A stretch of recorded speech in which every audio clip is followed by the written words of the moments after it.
നമസ്കാരം, ഏവർക്കും post market റിപ്പോർട്ട്സുകളിലേക്ക് സ്വാഗതം. ഇന്ന് ജനുവരി 20, 2026 ചൊവ്വ. അങ്ങനെ ഇന്ന് രാത്രി ഇന്ത്യൻ സമയം 8:30 യുഎസിൽ നിന്നും 2 തവണ മാറ്റിവെക്കപ്പെട്ട ട്രേഡ് താരിഫിന്റെ വിധി യുഎസ് സുപ്രീം കോടതിയുടെ ഭാഗത്ത് നിന്ന് വരാനിരിക്കെ ഗ്ലോബൽ മാർക്കറ്റിനെ എന്ന പോലെ തന്നെ ഇന്ന് ഇന്ത്യൻ മാർക്കറ്റിനും അതിശക്തമായ നഷ്ടം നേരിടേണ്ടതായിട്ട് വന്നു. തൽഫലമായി തുടർച്ചയായി രണ്ടാമത്തെ ട്രേഡിംഗ് സെഷനിലും കൂടാതെ ഈ വീക്ക്ലി എക്സ്പയറിയും നിഫ്റ്റിക്ക് നഷ്ടത്തോടുകൂടി തന്നെ വ്യാപാരം അവസാനിപ്പിക്കേണ്ടതായിട്ടും വരികയുണ്ടായി. എന്തെല്ലാം കാരണങ്ങളാണ് ഇന്ന് നമ്മുടെ മാർക്കറ്റിനെ അതിശക്തമായ ഒരു നഷ്ടത്തിലേക്ക് തള്ളിവിട്ടതെന്ന് വിശദമായി തന്നെ നമുക്ക് ഈ വീഡിയോയിൽ പരിശോധിക്കാം. നിഫ്റ്റി സ്ലൈറ്റ്ലി പോസിറ്റീവ് ആയിട്ടുള്ള ഒരു ഓപ്പണിംഗ് ആയിരുന്നു ഇൻഡിക്കേറ്റ് ചെയ്തിരുന്നതെങ്കിലും സ്ലൈറ്റ്ലി നെഗറ്റീവ് ആയിട്ടുള്ള ഒരു ഓപ്പണിംഗ് ആയിരുന്നു ഇന്ന് ലീഡിംഗ് ആയ എല്ലാ ഇൻഡസ്ട്രീസിലും ലഭ്യമായിരുന്നതും. മാത്രമല്ല ഇന്ന് നിഫ്റ്റിയിലെ ഓപ്പണിംഗ് റേഞ്ച് തന്നെയായിരുന്നു ഇന്നത്തെ ഡേ ഹൈയും. തുടർന്ന് മാർക്കറ്റിന് അതിശക്തമായ ഇടിവ് നേരിടേണ്ടി വന്നു. തൽഫലമായി 25,450 എന്ന ക്രൂഷ്യൽ സപ്പോർട്ട് ലെവലും മറികടന്നുകൊണ്ട് വലിയ ഒരു ഫോൾ തന്നെ നിഫ്റ്റിക്ക് നേരിടേണ്ടി വന്നു. തുടർന്ന് ഇന്നത്തെ ഡേ ഹൈയിൽ നിന്നും 400 പോയിന്റുകൾക്ക് താഴെയായിട്ട് 25,171 എന്ന ലെവലിൽ സപ്പോർട്ട് എടുക്കുവാൻ സാധിച്ചതിനെ തുടർന്ന് 353 പോയിന്റുകളുടെ നഷ്ടത്തോടുകൂടി 25,232 എന്ന ലെവലിൽ വ്യാപാരം അവസാനിപ്പിക്കേണ്ടി വന്നപ്പോൾ സെൻസെക്സിന് 1065 പോയിന്റുകളുടെ നഷ്ടവും ബാങ്ക് നിഫ്റ്റിക്ക് 487 പോയിന്റുകളുടെ നഷ്ടവും നേരിടേണ്ടി വന്നു. മാത്രമല്ല എൻഎസ്സിയുടെ അഡ്വാൻസ് ഡിക്ലൈൻ റേഷ്യോയിൽ ആകെ 425 സ്റ്റോക്കുകൾക്ക് മാത്രമേ നേട്ടത്തോടുകൂടി വ്യാപാരം അവസാനിപ്പിക്കുവാനായുള്ളൂ.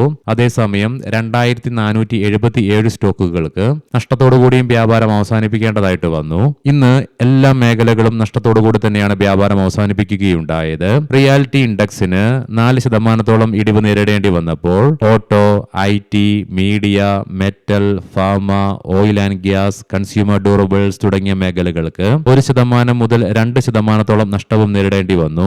ബോർഡർ മാർക്കറ്റ്സുകൾക്കും കനത്ത ഇടിവ് നേരിടേണ്ടി വന്നതിനെ തുടർന്ന് BSE മിഡ് ക്യാപ്പിനും സ്മോൾ ക്യാപ്പിനും 2% നഷ്ടവും നേരിടേണ്ടതായിട്ട് വരികയുണ്ടായി. Eternal, Bajaj finance, Coal India, Adani enterprises, Jio financial തുടങ്ങിയ സ്റ്റോക്കുകൾ ഇന്ന് നിഫ്റ്റിയിൽ നഷ്ടം നേരിട്ടപ്പോൾ Tata consumer products, HDFC bank തുടങ്ങിയ സ്റ്റോക്കുകൾക്ക് ഇന്ന് നിഫ്റ്റിയിൽ നേട്ടവും കൈവരിക്കുവാൻ സാധിച്ചു.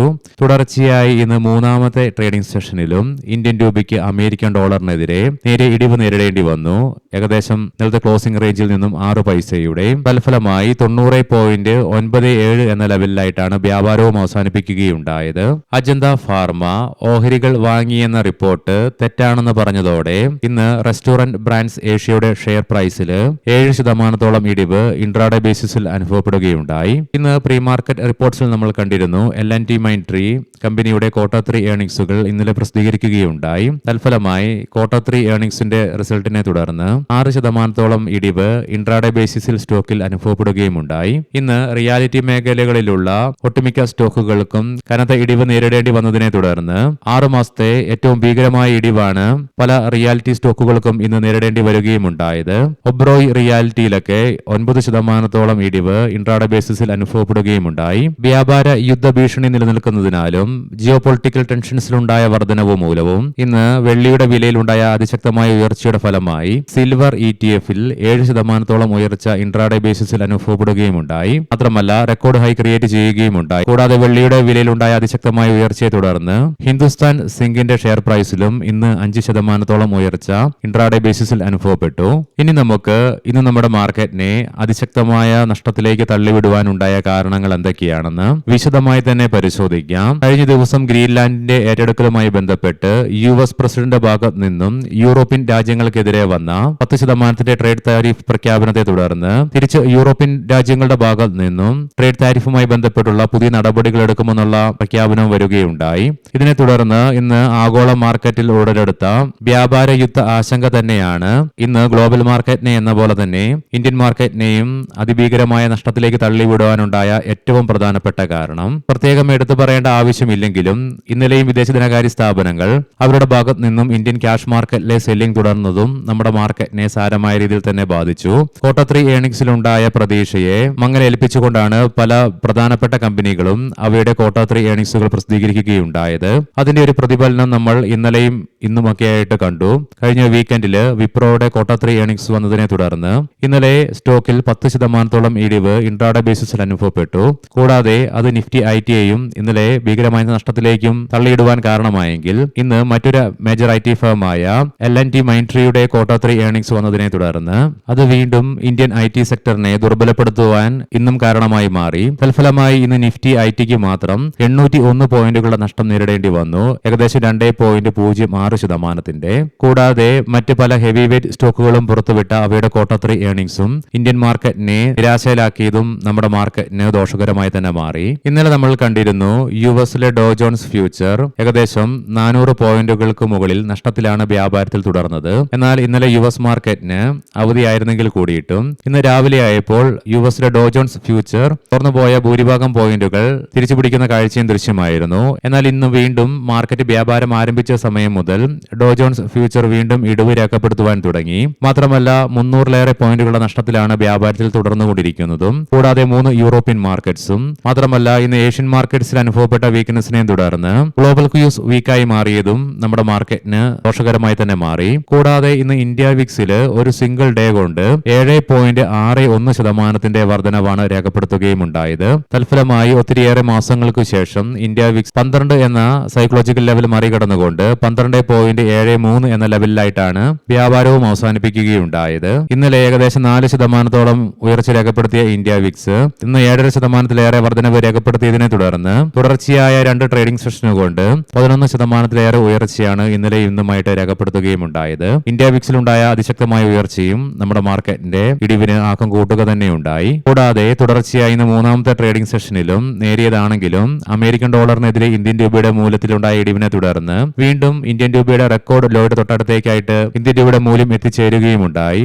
ഇന്നും ഇന്ത്യൻ രൂപയിലുണ്ടായ വീക്ക്നെസ്സും നമ്മുടെ മാർക്കറ്റിന് ദോഷമായി തന്നെ മാറി. ഈ പറഞ്ഞ കാരണങ്ങൾക്കൊക്കെ പുറമെ കഴിഞ്ഞ ദിവസം 2ാമത്തെ പ്രാവശ്യവും യുഎസിൽ നിന്ന് മാറ്റിവെക്കപ്പെട്ട യുഎസ് പ്രസിഡന്റ് ട്രംപിന്റെ ട്രേഡ് താരിഫുമായി ബന്ധപ്പെട്ടുള്ള യുഎസ് സുപ്രീം കോടതി വിധി ഇന്ന് യുഎസ് സമയം രാവിലെ 10 മണിയോടുകൂടി അഥവാ ഇന്ത്യൻ സമയം രാത്രി 8:30 വിധി വരാനിരിക്കുന്നുണ്ട്. ട്രംപിന്റെ താരിഫ് ഇന്ത്യൻ മാർക്കറ്റിനെ എന്ന പോലെ തന്നെ ഗ്ലോബൽ മാർക്കറ്റിനെയും സാരമായ രീതിയിൽ ബാധിക്കുന്ന ഒരു ഘടകമായതിനാൽ തന്നെ യുഎസ് സുപ്രീം കോടതിയുടെ വിധി വരുന്നതിന് മുന്നോടിയായിട്ട് നിക്ഷേപകർ വിപണിയിൽ പുലർത്തിയ ജാഗ്രതയും മാർക്കറ്റിനെ നഷ്ടത്തിലേക്ക് നയിക്കുവാൻ ഇടയാക്കി.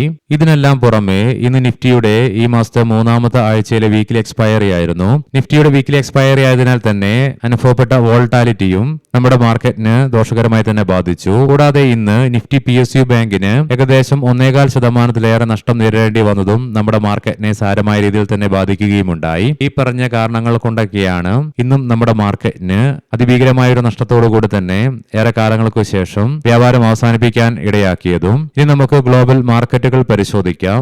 നിലവിൽ യുഎസിലെ ഡോ ജോൺസ് ഫ്യൂച്ചർ 301 പോയിന്റുകളുടെ നഷ്ടത്തിലാണ് വ്യാപാരത്തിൽ തുടർന്നുകൊണ്ടിരിക്കുന്നത്. യൂറോപ്യൻ മാർക്കറ്റ്സിൽ UK, ഫ്രാൻസ്, ജർമ്മൻ മാർക്കറ്റുകൾ 3 മാർക്കറ്റുകളും 1.25%-നടുത്ത് നഷ്ടത്തിലാണ് വ്യാപാരത്തിൽ തുടർന്നുകൊണ്ടിരിക്കുന്നത്. ഏഷ്യൻ മാർക്കറ്റ്സിലേക്ക് വരുമ്പോൾ തായ്വാൻ, തായ്ലാന്റ്, ഇന്തോനേഷ്യൻ മാർക്കറ്റുകൾക്ക് മാത്രമേ ഇന്ന് നേട്ടത്തോടുകൂടി വ്യാപാരം അവസാനിപ്പിക്കുവാനായുള്ളൂ. ബാക്കി എല്ലാ ഏഷ്യൻ മാർക്കറ്റ്സുകൾക്കും നഷ്ടത്തോടുകൂടി തന്നെ വ്യാപാരം അവസാനിപ്പിക്കേണ്ടതായിട്ടും വന്നു. കമ്മോഡിറ്റിയിലേക്ക് വരുമ്പോൾ ബ്രെന്റ് ക്രൂഡിന്റെയും ക്രൂഡ് ഓയിലിന്റെ വിലയിൽ നേരിയ ഇടിവാണ് നിലവിൽ അനുഭവപ്പെടുന്നത്. ബ്രെന്റ് ക്രൂഡിന്റെ വില $63.98 പെർ ബാരൽ എന്ന നിലയിലായിട്ടും ക്രൂഡ് ഓയിലിന്റെ വില $54.44 പെർ ബാരൽ എന്ന നിലയിലുമായിട്ടാണ് വ്യാപാരം തുടർന്നുകൊണ്ടിരിക്കുന്നത്. ഗോൾഡിന്റെ വിലയിലും അതിശക്തമായ ഉയർച്ചയാണ് അനുഭവപ്പെടുന്നത്.